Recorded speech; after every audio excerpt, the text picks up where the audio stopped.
আসসালামু আলাইকুম everyone, this is Rifat Hasan. Welcome to our English school. আজকের ক্লাসে আমরা শিখব মোডালস এর ব্যবহার। আজকে আমরা একটি সকের মাধ্যমে সবগুলো মোডালস এর সবগুলো ব্যবহার শিখে নেব। সো এই মোডালস এর ব্যবহার কিন্তু অনেক গুরুত্বপূর্ণ, কারণ আপনি এই মোডালস দিয়ে যে ধরনের বাক্য তৈরি করতে পারবেন বা যে ধরনের কথা বলতে পারবেন, আপনি কিন্তু টেন্স ব্যবহার করে কখনোই সে ধরনের কথা বলতে পারবেন না। সো ইংরেজিতে কথা বলার জন্য, ইংরেজিতে ফ্রি হ্যান্ড রাইটিং এ লেখার জন্য বা ইংরেজিতে ভালো করার জন্য সব ক্ষেত্রে কিন্তু এই মডেলস এর ব্যবহারগুলো অনেক ভালোভাবে জানা দরকার বা শেখা দরকার। সো আজকের ক্লাসে আমরা এই শখটির মাধ্যমে সবগুলো মডেলস এর কয়েক প্রকার করে ব্যবহার অনেক সুন্দরভাবে দেখে নেব, এবং আমরা দেখে নেব আমরা বাসায় কিভাবে এই শখটির মাধ্যমে ইংরেজি বলার চর্চা করতে পারি, এবং এই মডেলস গুলো দিয়ে আমরা কিভাবে শুধু শত শত নয় হাজার হাজার বাক্য তৈরি করতে পারি এবং আমাদের ইংরেজি বলাটা আমরা শুরু করতে পারি বাসাতেই।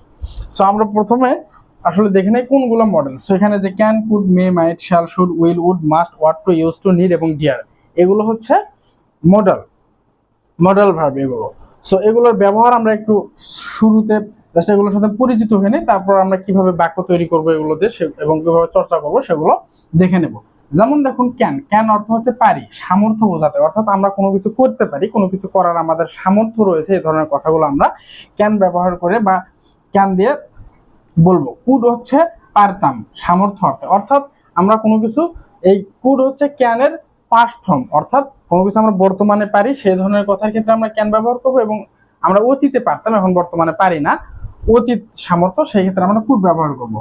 মে অর্থ পারি বাট সম্ভাবনা, ক্যান দিয়ে আমরা আমাদের সামর্থ্য বোঝাবো, আমরা কোনো কিছু করার আমাদের সামর্থ্য রয়েছে আর আমরা কোনো কিছু করার সম্ভাবনা রয়েছে, সেই ক্ষেত্রে আমরা মে ব্যবহার করব।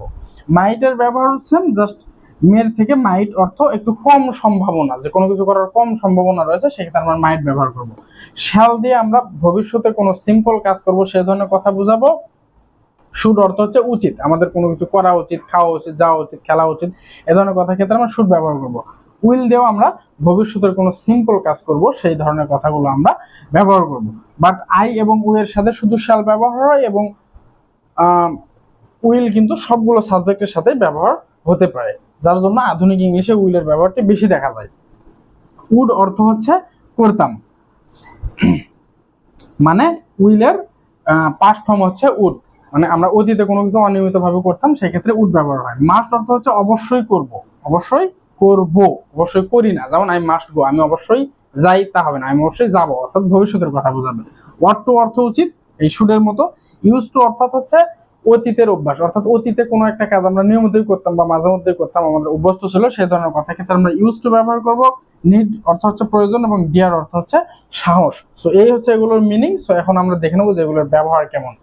আরেকটি ছোট কথা, সেটি হচ্ছে আমরা যেমন আয়ের সাথে এম ব্যবহার করি, ইউ এর সাথে আর, হির সাথে ইজ, হ্যাঁ, বা কিন্তু মডেলের ক্ষেত্রে কিন্তু তা না, সবগুলো সাবজেক্টের সাথে আপনি যে কোনো মডেল ব্যবহার করতে পারবেন। ওকে, সো এগুলো দিয়ে বাক্য ব্যবহার করার জন্য আমাদের জাস্ট ভার্ব শিখতে হবে। ভার্ব কোনগুলো? এই যে এগুলো ভার্ব। গো মানে যাওয়া, রান মানে দৌড়ানো, কুক মানে রান্না করা, ড্রাইভ মানে গাড়ি চালানো, প্লে খেলা, স্পিক কথা বলা, সুইম মানে সাঁতার কাটা। আমি জাস্ট কয়েকটা ভার্ব এখানে লিখে রেখেছি, আপনারা এগুলো ভার্ব শিখবেন। সো এগুলো যত ভার্ব শিখবেন তত একা একা বাক্য তৈরি করতে পারবেন, একা একা কথা বলতে পারবেন। খুবই সিম্পল, শিখিয়ে দিচ্ছি। যেমন দেখুন, আই ক্যান, ক্যান মানে আমরা কি শিখেছি, এই যে পারি, আমাদের সামর্থ্য রয়েছে। সো আই ক্যান গো, আমি যেতে পারি, আমার যাওয়ার সামর্থ্য রয়েছে। আই ক্যান রান, আমি দৌড়াতে পারি, আমার দৌড়ানোর সামর্থ্য রয়েছে, আমি ইয়াং, আমি একদম সুস্থ, আমি দৌড়াতে পারি। সো আই ক্যান কুক, আমি রান্না করতে পারি, রান্না করাটা আমি শিখে নিয়েছি। তারপর এই যে এক্সটেনশন যদি আপনি বাড়িয়ে কিছু দিতে চান দিবেন, যেমন আই ক্যান কুক নুডলস, আমি নুডলস রান্না করতে পারি। আই ক্যান কুক বিরিয়ানি, আমি বিরিয়ানি রান্না করতে পারি। আর যদি মনে করেন যে প্রথমের দিকে এক্সটেনশন বসানো একটু কঠিন হয়ে যাচ্ছে, এ পর্যন্তই রাখা দেবেন, বাক্য হয়ে যাবে জাস্ট শেখার জন্য। তাহলে আই ক্যান গো, আমি যেতে পারি। আই ক্যান রান, আমি দৌড়তে পারি। আই ক্যান কুক, আমি রান্না করতে পারি। আই ক্যান ড্রাইভ, আমি গাড়ি চালাতে পারি। আই ক্যান প্লে, আমি খেলতে পারি। আই ক্যান প্লে ফুটবল, আমি ফুটবল খেলতে পারি। আই ক্যান প্লে টেনিস, আমি টেনিস খেলতে পারি। I can speak in English, আমি ইংরেজিতে কথা বলতে পারি। আই ক্যান সুইম, আমি সাঁতার কাটতে পারি। সো আপনারা জাস্ট এই যে ক্যান দিয়ে এবার জাস্ট শুধু ভার্ব চেঞ্জ করবেন, বাক্য তৈরি করবেন, ভার্ব চেঞ্জ করবেন, বাক্য তৈরি করবেন। সো আই দিয়ে হয়ে গেল, তারপর উই দিয়ে। উই ক্যান গো, আমরা যেতে পারি। উই ক্যান রান, আমরা দৌড়তে পারি। উই ক্যান কুক, আমরা রান্না করতে পারি। উই ক্যান ড্রাইভ, আমরা গাড়ি চালাতে পারি। উই ক্যান প্লে, আমরা খেলতে পারি। উই ক্যান সুইম, আমরা সাঁতার কাটতে পারি। উই ক্যান স্পিক, আমরা কথা বলতে পারি। আবার ইউ দিয়ে, ইউ এখানে দুটি রয়েছে, একটি আমরা যেমন বাংলায় তুমি এবং তোমরা দুটি শব্দ রয়েছে, বাট ইংরেজিতে তা না, আমরা তুমি, ইউ দ্বারা তুমিও বোঝাই, ইউ দ্বারা তোমরাও বোঝাই। হ্যাঁ, সেজন্য এখানে দুটি ইউ দেওয়া আছে। এটি হচ্ছে সিঙ্গুলার, এটি সিঙ্গুলার, এটি হচ্ছে প্লুরাল। ওকে, সো এভাবে কিন্তু আমি আর সবগুলো সাবজেক্ট দেখিয়ে দিলাম না, সবগুলো সাবজেক্ট দেখিয়ে দিতে গেলে অনেক সময় লাগবে। সবগুলো সাবজেক্ট দিয়ে জাস্ট ক্যান ব্যবহার করে এই পাশে যে ভার্বগুলো রয়েছে আমরা জাস্ট ভার্ব চেঞ্জ করবো, বাক্য তৈরি করবো। ওকে, ক্যানের ব্যবহার গেল। তারপর আমরা কুডের ব্যবহারে আসি। কুড অর্থ হচ্ছে পারতাম, অর্থাৎ আমাদের অতীতে কোনো কিছু করার সামর্থ্য ছিল, বর্তমানে হয়তো সেই সামর্থ্যটা নেই। তাহলে আমরা আই কুড গো আমি যেতে পারতাম, আই কুড রান আমি দৌড়তে পারতাম, আই কুড কুক আমি রান্না করতে পারতাম, আই কুড ড্রাইভ আমি চালাতে পারতাম, আই কুড প্লে আমি খেলতে পারতাম, আই কুড স্পিক আমি ইংরেজিতে আমি কথা বলতে পারতাম, I could speak in English আমি ইংরেজিতে কথা বলতে পারতাম, আই কুড সুইম আমি সাঁতার কাটতে পারতাম। সো এই পাশে জাস্ট আপনারা ভার্ব চেঞ্জ করবেন, বলবেন। আবার উই দিয়ে উই ক্যান গো আমরা যেতে পারতাম, উই ক্যান রান আমরা দৌড়তে পারতাম, উই ক্যান কুক আমরা রান্না করতে পারতাম, উই ক্যান ড্রাইভ আমরা চালাতে পারতাম, উই ক্যান প্লে আমরা খেলতে পারতাম, উই ক্যান স্পিক আমরা কথা বলতে পারতাম, উই ক্যান সুইম আমরা সাঁতার কাটতে পারতাম। এভাবে দ্রুত, এবং যখন বলবেন এই মানে ছকটা খাতায় লিখে নিয়ে অবশ্যই কিন্তু জোরে বলতে হবে। জোরে বলে আপনার মুখের জড়তা কাটবে, সেন্টেন্স গুলো আপনার মুখে আসা শুরু করবে আস্তে আস্তে। সো এভাবে আমরা সবগুলো সাবজেক্ট দিয়ে কিন্তু কুড দিয়ে জাস্ট এ পাশে ভার্ব গুলো চেঞ্জ করে করে আমরা প্র্যাকটিস করব। ওকে, তারপর মে। মে মানে সম্ভাবনা। যেমন আই মে গো আমি যেতে পারি, আমি যেতেও পারি আবার নাও যেতে পারি, এই ধরনের কথা বোঝাতে, মানে যাওয়ার সম্ভাবনা রয়েছে। তারপর আই মে রান আমি দৌড়াতে পারি, আই ক্যান কুক আমি রান্না করতে পারি, রান্না করতেও পারি নাও করতে পারি, রান্না করার একটা সম্ভাবনা রয়েছে, বাট সামর্থ্য কিন্তু না, সামর্থ্য হতাম না, ক্যান দিয়ে ব্যবহার করবো। তাহলে আই মে ড্রাইভ আমি গাড়ি চালাতে পারি, আই মে প্লে ফুটবল আমি ফুটবল খেলতে পারি, আই মে প্লে টেনিস আমি টেনিস খেলতে পারি। ওকে, তারপর মাইট। মাইট অর্থ হচ্ছে কম সম্ভাবনা। আই মাইট রান আমি দৌড়াতেও পারি, এই যে কম সম্ভাবনা। আই মাইট কুক আমি রান্না করতেও পারি, মানে কথা শুনে বোঝা যাচ্ছে করতেও পারে না করতে পারে, না করার সম্ভাবনাটাই বেশি। আই মাইট প্লে আমি খেলতেও পারি। সো কম সম্ভাবনা বোঝাতে আমরা মাইট ব্যবহার করবো। শ্যাল সিম্পলি ভবিষ্যতে আমরা কিছু করবো, যেমন আই শ্যাল গো আমি যাবো, আই শ্যাল রান আমি দৌড়বো, আই শ্যাল কুক আমি রান্না করবো, আই শ্যাল ড্রাইভ আমি চালাবো, আই শ্যাল স্পিক আমি কথা বলবো। সো এই ক্ষেত্রে আমরা শ্যাল ব্যবহার করবো। তারপর শুড। শুড যেমন আই শুড গো আমার যাওয়া উচিত, আই শুড রান আমার দৌড়ানো উচিত, আই শুড কুক আমার রান্না করা উচিত, আই শুড ড্রাইভ আমার চালানো উচিত, আই শুড প্লে ফুটবল আমার ফুটবল খেলা উচিত, I should speak in English আমার ইংরেজিতে কথা বলা উচিত, আই শুড প্র্যাকটিস ইংলিশ আমার ইংরেজি চর্চা করা উচিত। সেইভাবে কিন্তু আমরা জাস্ট ভার্ব চেঞ্জ করব, বাক্য তৈরি করব। শুড গেল। তারপর উইল দিয়েও আমরা সিম্পলি ভবিষ্যতে কোনো কাজ করবো, সেই ক্ষেত্রে আমরা ব্যবহার করবো উইল। যেমন আই উইল গো আমি যাবো, আই উইল রান আমি দৌড়াবো, আই উইল কুক আমি রান্না করবো, আই উইল ড্রাইভ আমি চালাবো। উড অর্থ হচ্ছে করতাম, যেমন আই উড গো আমি যেতাম, আই উড রান আমি দৌড়াতাম, আই উড কুক আমি রান্না করতাম, আই উড ড্রাইভ আমি গাড়ি চালাতাম, আই উড প্লে আমি খেলতাম, আই উড স্পিক আমি ইংরেজিতে কথা বলতাম। মাস্ট হচ্ছে অবশ্যই করবো, যেমন আই মাস্ট গো আমি অবশ্যই যাবো, আই মাস্ট রান আমি অবশ্যই দৌড়াবো, আই মাস্ট প্লে ফুটবল আমি অবশ্যই ফুটবল খেলবো, I must speak in English আমি অবশ্যই ইংরেজিতে কথা বলবো। ওকে, তারপর ওয়াট টু অর্থ হচ্ছে উচিত, যেমন আই ওয়াট টু প্লে আমার খেলা উচিত, I want to cook biryani আমার বিরিয়ানি রান্না করা উচিত, she want to cook biryani তার বিরিয়ানি রান্না করা উচিত। Parag want to speak in English পরাগের ইংরেজিতে কথা বলা উচিত। My brother want to swim আমার ভাইয়ের সাঁতার কাটা উচিত। সো আমরা কিন্তু এইভাবে সবগুলো সাবজেক্টের সাথে দিয়ে বাক্য তৈরি করতে পারি। তারপর ইউজ টু অর্থাৎ অতীত অভ্যাস, অতীতে কোনো কিছু আমরা করতাম, যেমন they used to play football তারা ফুটবল খেলতো, অর্থাৎ ফুটবল খেলা তাদের একটি অভ্যাস ছিল, অতীতে তারা নিয়মিত খেলতো, এই ধরনের কথাগুলো বলতে। যেমন she use to speak in English সে ইংরেজিতে কথা বলতো। তারপর my brother use to drive আমার ভাই গাড়ি চালাতো, ড্রাইভ আ কার আমার ভাই গাড়ি চালাতো। ওকে, সো আমরা এভাবে কিন্তু আই দিয়ে জাস্ট ক্যান দিয়ে ভার্ব চেঞ্জ করে করব, আবার কুড দিয়ে ভার্ব চেঞ্জ করে করব। হ্যাঁ, জাস্ট আমরা ভার্ব চেঞ্জ করে করে আয়ের সাথে ক্যান দিয়ে সবগুলো ভার্ব করব, আয়ের সাথে কুড দিয়ে সবগুলো, আবার উই এর সাথে ক্যান দিয়ে কুড দিয়ে, এবং সবগুলো আলাদা আলাদা ভাবে আমরা প্র্যাকটিস করব। ওকে, সো এখন এই যে বাক্যগুলো, এই বাক্যগুলোকে কিন্তু আমরা অনেক সহজেই না বোধক করতে পারি। আমরা তো অনেক সহজেই বাক্য তৈরি করে ফেললাম। এই বাক্যগুলোকে যদি আমরা না বোধক করতে চাই, সেই এই বাক্যগুলোকে আমরা না বোধক কিভাবে করবো, অনেক সহজে না বোধক করতে পারি। আসলে এগুলো লেখা লাগতো আমার এই পাশে, আমি ভুলে এই পাশে রেখেছি, যেমন গো, রান, কুক, প্লে। হ্যাঁ, এই পাশে জাস্ট একটু মুছাই দিই। সো আমরা না বোধক করার জন্য জাস্ট কিচ্ছু করতে হবে না, এই মডেল গুলোর পর আমরা যদি নট বসিয়ে দেই তাহলে কিন্তু আমরা বাক্যগুলোকে ইজিলি না বোধক করে ফেলতে পারবো। যেমন আই ক্যান নট গো আমি যেতে পারি না, আই ক্যান নট রান আমি দৌড়াতে পারি না, আই ক্যান নট কুক আমি রান্না করতে পারি না, আই ক্যান নট প্লে আমি খেলতে পারি না। এক্সটেনশন চাইলে বসিয়ে দিবেন, এক্সটেনশন বসালে ভালো, না বসাতে পারলে কোনো প্রবলেম নাই। আই ক্যান নট প্লে আমি খেলতে পারি না, আই ক্যান নট সুইম আমি সাঁতার কাটতে পারি না, আই ক্যান নট ড্রাইভ আমি চালাতে পারি না। তারপর উই ক্যান নট প্লে আমরা খেলতে পারি না, উই ক্যান নট কুক আমরা রান্না করতে পারি না। তারপর এভাবে কুড নট আমরা যেভাবে দেখিয়ে দিলাম সবগুলো দিয়ে কিন্তু আমরা এইভাবে নট জাস্ট যুক্ত করে বাক্যগুলোকে না বোধক করে করে প্র্যাকটিস করব।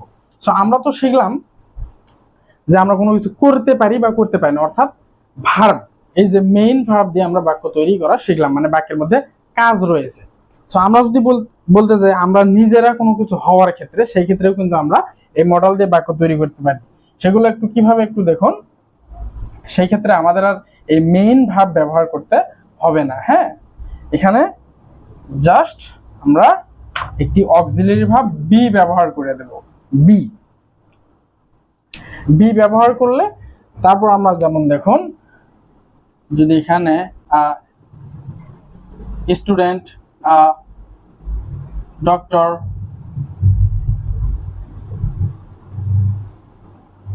অনেস্ট, বোল্ড, ইঞ্জিনিয়ার, সো এগুলো দিয়ে দেখাই। দেখুন আমরা এতক্ষণ কোনো কিছু করতে পারি বা করতে পারি না সেগুলো শিখেছি। এবার আমরা শিখবো এই বি। এই বি অর্থ হচ্ছে হওয়া। হ্যাঁ, হওয়া, অর্থাৎ আমরা যদি নিজেরা কোনো কিছু হওয়া বোঝাতে চাই সেই ক্ষেত্রে কিন্তু আমরা এই বি ব্যবহার করে বাক্য তৈরি করতে পারি। যেমন দেখুন, I can be a student আমি একজন ছাত্র হতে পারি, I can be a doctor আমি একজন ডাক্তার হতে পারি, মানে আমার সে ডাক্তার হওয়ার সামর্থ্য রয়েছে। এই যে আমরা কিন্তু এগুলো ব্যবহারগুলো শিখে নিয়েছি। আই ক্যান বি অনেস্ট আমি সৎ হতে পারি, আই ক্যান বি বোল্ড আমি সাহসী হতে পারি, I can be an engineer আমি একজন ইঞ্জিনিয়ার হতে পারি। তো সেই ক্ষেত্রে আমরা এখানে কিন্তু জাস্ট বি ব্যবহার করে এই পাশে আমরা সেই ক্ষেত্রে নাউন বা অ্যাডজেক্টিভ ব্যবহার করতে হবে। হ্যাঁ, নাউন অথবা অ্যাডজেক্টিভ ব্যবহার করে কিন্তু আমরা এভাবে আবার শত শত হাজার হাজার বাক্য তৈরি করে ফেলতে পারি। জাস্ট যেমন দেখুন, I could be I student আমি একজন ছাত্র হতে পারতাম, I could be a doctor আমি একজন ডাক্তার হতে পারতাম, আই কুড বি অনেস্ট আমি সৎ হতে পারতাম, আই কুড বি বোল্ড আমি সাহসী হতে পারতাম। এভাবে কিন্তু আমরা এই সবগুলো সাবজেক্ট দিয়ে সবগুলো মডেল দিয়ে এভাবে প্র্যাকটিস করব। আচ্ছা, বি শিখলাম। এখন এই বাক্যগুলোকে আমরা না বোধক করার ক্ষেত্রে কি করব? বারবার ভুল জায়গায় লিখে ফেলতেছি। বি অর্থ হওয়া। ওকে, সো আমরা যদি এখানে একটি নট বসিয়ে দিই বির আগে, তাহলে কিন্তু যেমন দেখুন, I can not be a student আমি একজন ছাত্র হতে পারি না, I can not be honest আমি সৎ হতে পারি না, I can not be bold আমি সাহস হতে পারি না, I can not be an engineer আমি একজন ইঞ্জিনিয়ার হতে পারি না, I can not be beautiful আমি সুন্দর হতে পারি না। সো এভাবে কিন্তু আমরা নট যুক্ত করে দিয়ে তারপর এখানে আমরা নাউন বা অ্যাডজেক্টিভ ব্যবহার করে আমরা অনেক অনেক বাক্য তৈরি করে ফেলতে পারি। সো আমরা শিখলাম আমরা কোনো কিছু করতে পারি না, মেইন ভার্ব ব্যবহার করে কিভাবে বাক্য তৈরি করব। তারপর আমরা বি ব্যবহার করে নিজেরা কোনো কিছু হওয়ার ক্ষেত্রে আমরা বি ব্যবহার করে সেই বাক্যগুলো তৈরি করব, এবং বির আগে আমরা নট যুক্ত করে এই বাক্যগুলোকে আবার না বোধক করব। ওকে, তারপর কিন্তু এগুলোর আর একটি ব্যবহার রয়েছে। হ্যাঁ, সে ব্যবহারটি হচ্ছে আমাদের অধীনে কোনো কিছু আছে সেই ক্ষেত্রেও কিন্তু আমরা এই মডেলগুলো দিয়ে বাক্য তৈরি করে ফেলতে পারি। সো আমাদের অধীনে কোনো কিছু আছে সেই ধরনের কথাগুলো বলার জন্য আমাদের জাস্ট একটি হ্যাভ এর প্রয়োজন হবে। হ্যাভ, আমরা বি অর্থ শিখেছি, বি অর্থ হচ্ছে হওয়া, অর্থাৎ নিজেরা কোনো কিছু হওয়া, এবং হ্যাভ অর্থ হচ্ছে থাকা, মানে নিজেদের অধীনে কোনো কিছু থাকা। যেমন আমি অসুস্থ হলে আমরা নিজেরাই অসুস্থ হই, তারপর সৎ হলে নিজেরা সৎ হই, সুন্দর হলে নিজেরা সুন্দর হই। হ্যাঁ, আমরা ডক্টর হলে নিজেরা ডক্টর হই। এই কথাগুলো আমরা আগে শিখলাম বি দ্বারা। এবং হ্যাভ অর্থ হচ্ছে থাকা, আমাদের অধীনে থাকা। যেমন আমাদের অধীনে একটি বাড়ি থাকতে পারে, আমাদের টাকা থাকতে পারে, আমাদের সততা থাকতে পারে, এই ধরনের কথাগুলো। সো হ্যাভ এর পর আমরা এখানে যেমন দেখুন,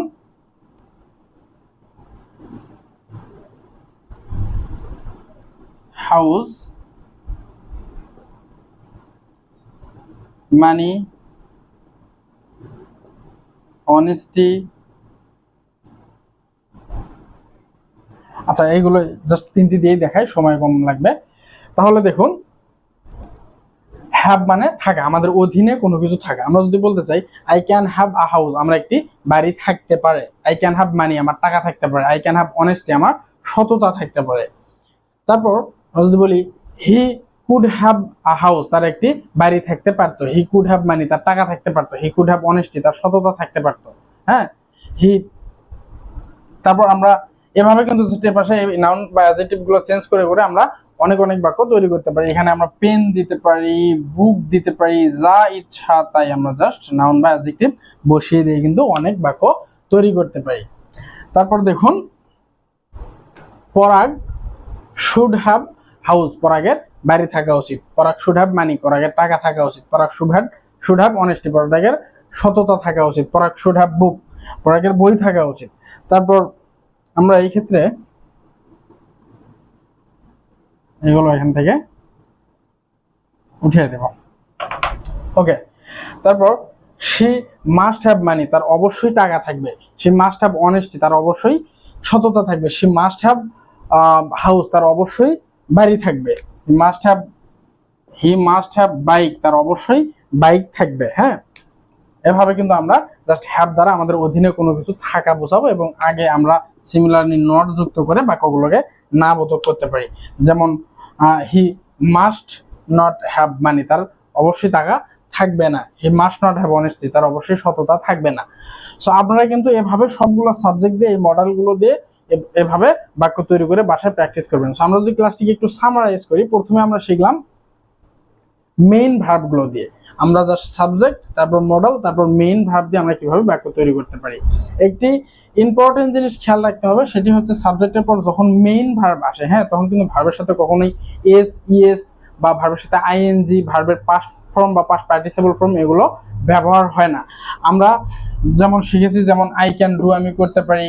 আই ক্যান গো, আমি যেতে পারি। আই ক্যান রিড, এই যে মেইন ভার্বগুলো রয়েছে, মেইন ভার্বের পর কখনোই ভার্বের সাথে আইএনজি, এস বা ইএস এগুলো যুক্ত হবে না, যত হি, সি বা যাই থাকুক না কেন, মডেলের পর এগুলো হয় না। সো আমরা মেইন ভার্ব ব্যবহার করে বাক্য তৈরি করব যদি আমরা কোনো কিছু করতে চাই, মানে বাক্যের মধ্যে যদি কাজ থাকে। আর আমরা বি তখনই ব্যবহার করব যখন আমরা নিজেরা কোনো কিছু হতে চাই, নিজেরা যদি কোনো কিছু হওয়া বোঝাতে চাই। অসুস্থ হওয়া, সৎ হওয়া, সুন্দর হওয়া, সাহসী হওয়া, ডাক্তার হওয়া, ইঞ্জিনিয়ার হওয়া, নাউন বা অ্যাডজেক্টিভ ব্যবহার করে। আর আমরা হ্যাভ দ্বারা আমাদের অধীনে কোনো কিছু থাকা, সেই ধরনের বাক্যগুলো কিন্তু আমরা ব্যবহার করতে পারি। যেমন এই যে হ্যাভ দ্বারা আমাদের অধীনে এই জিনিসগুলো, বস্তুগুলো আছে, এই ধরনের কথা আমরা মডেল দিয়ে ব্যবহার করতে পারি। সো আশা করছি মডেলের সবগুলো ব্যবহার আমরা বুঝতে পারছি। সো আপনারা কিন্তু সবাই এই শখটি জাস্ট উঠিয়ে নেবেন এবং উঠিয়ে নিয়ে এবং একটি একটি করে সবগুলো সাবজেক্টের সাথে সবগুলো মডেল দিয়ে এবার সে জাস্ট আপনার পছন্দ মতো আপনি ভার্ব বসিয়ে নেবেন, বা যখন বি ব্যবহার করবেন নাউন বা অ্যাডজেক্টিভ, বা যখন হ্যাভ ব্যবহার করবেন নাউন বা অ্যাডজেক্টিভ বসিয়ে নিয়ে নিজেরা এগুলো চর্চা করবেন এবং চর্চা অবশ্যই জোরে জোরে করবেন, তাহলে আপনাদের মুখের জড়তাগুলো কেটে যাবে। সো আশা করছি ক্লাসটি বুঝতে পারছেন। কারো যদি কোথাও কোনো প্রবলেম থাকে অবশ্যই কমেন্টে জানাবেন, আমি সেটির উত্তর করার চেষ্টা করব। ক্লাসটি কেমন লাগলো আপনাদের মতামত কিন্তু কমেন্ট করে জানাবেন, এবং ক্লাসটি ভালো লাগলে আপনার যে ফ্রেন্ডস, ফ্যামিলি মেম্বার্স বা রিলেটিভসরা আছে বা যারা ইংরেজি শিখতে আগ্রহী তাদের সাথে কিন্তু ক্লাসটি শেয়ার করবেন। আর আমাদের চ্যানেলটি যদি সাবস্ক্রাইব করে না থাকেন, পরবর্তী ভিডিওগুলো সবার আগে পেতে চ্যানেলটি সাবস্ক্রাইব করবেন। দেখা হবে পরবর্তী কোনো ভিডিওতে। আজকের মতো এখানেই শেষ করছি। আল্লাহ হাফেজ।